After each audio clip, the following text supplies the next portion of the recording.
दोस्तों, मेरा नाम है कुमकुम बिनवाल।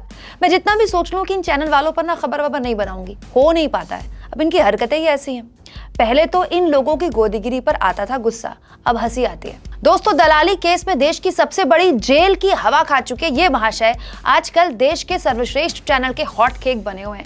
सुना है आजकल इनके अपने न्यूज रूम में बड़ी चल रही है और बाकी जो सो कॉल स्टार एंकर इसी चैनल के हैं बहुत ही कॉम्प्लेक्स में जी रहे हैं। सुधीर चौधरी इतने बड़े स्टार हो गए हैं कि इनके चक्कर में आज तक अपनी वो भद्द पिटवा रहा है जितनी किसी ने सोची भी नहीं होगी। दोस्तों, कल सारे चैनलों के एग्जिट पोल आ गए, आपने भी देखा होगा, और 1 से लेकर 5 नंबर के हर चैनल ने दिल्ली की एमसीडी में केजरीवाल की सुनामी दिखा दी।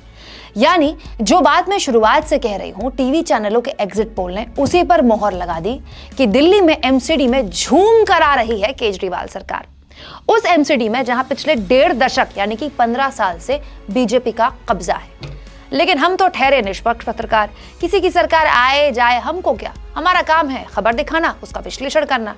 लेकिन जब भी किसी चुनाव में बीजेपी की बुरी तरह हार होती है ना, ये बेचारे बौखला जाते हैं और इस बौखलाहट पे वो तर्क गढ़ देते हैं जो तर्क से ज्यादा कुतर्क लगता है।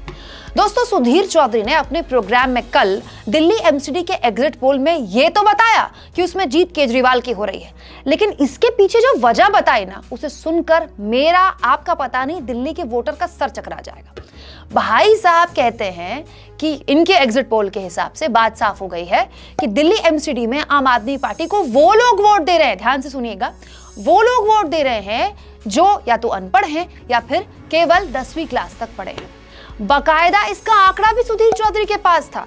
यानी सुधीर चौधरी कहते हैं कि दिल्ली में केजरीवाल को जिताने और बीजेपी को हराने वाले अनपढ़ हैं। वाह, आज तक तो हमने वोटर वोटर होता यही सुना था, ये अनपढ़ वोटर वाला सर्वे तो पहली बार देख रहे हैं। तो क्या सुधीर चौधरी के चैनल ने एग्जिट पोल जब किया होगा, वोटर से भी पूछा होगा भाई कितना पढ़े हो, क्वालिफिकेशन पूछी होगी क्या? अगर ऐसा है तो ये तो देश की सरकार के लिए बड़ी शर्म की बात है भाई कि देश की राजधानी में इतनी बड़ी तादाद में अनपढ़ लोग रह रहे हैं और इतनी बड़ी तादाद में वो सरकार बना दे रहे हैं। वैसे सुधीर भाई, ये जिन लोगों को आपने अनपढ़ कह दिया ना, for a very kind information, ये वही लोग हैं जिन्होंने 2019 के लोकसभा चुनाव में मोदी जी को दिल्ली की 7 में से 7 की 7 सीटें जिताकर दे दी। तब तो ना किया आपने ये सर्वे, आज बीजेपी का सफाया हो रहा है तो आप कह रहे दिल्ली का वोटर अनपढ़ है। या फिर आप ये कह रहे हैं कि 10वीं पास जितने भी लोग हैं देश में वो 1 नंबर के बेवकूफ हैं, उनके सारे फैसले ही गलत होते हैं। दोस्तों, सुधीर चौधरी ने दिल्ली के वोटरों की ऐसी बेइज्जती पहली बार नहीं की।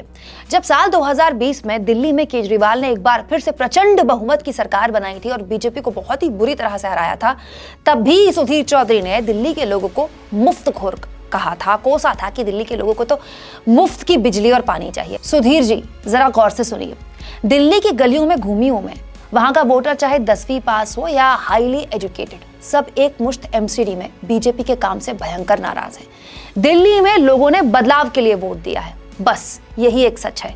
इसमें किंतु परंतु ढूंढकर इस देश के वोटर का मजाक मत बनाइए, क्योंकि ऐसे इस देश में अनगिनत लोग हैं जो 10वीं पास होंगे और आपका चैनल या आपका प्रोग्राम देखते होंगे, हो सकता है आपके फैन हो, उनकी ऐसी बेइज्जती मत कीजिए। आपके शो की टीआरपी वैसे भी कोई बहुत बड़े झंडे तो गाड़ नहीं रही है, कहीं ऐसा ना हो ऐसे उल जलूल बातें बोलकर अपने दर्शक को और नाराज कर दें। आप एक एंकर को इस तरह से वोटर का उपहास करने को किस तरह से लेते हैं, कमेंट बॉक्स में जरूर लिखिएगा। और दोस्तों, चैनल को ज्वाइन भी करें, सब्सक्राइब भी करें, और अब यूट्यूब ने हमें थैंक्स का भी ऑप्शन दे दिया है जिसके जरिए आप हमारे फ्री जर्नलिज्म को सपोर्ट कर सकते हैं।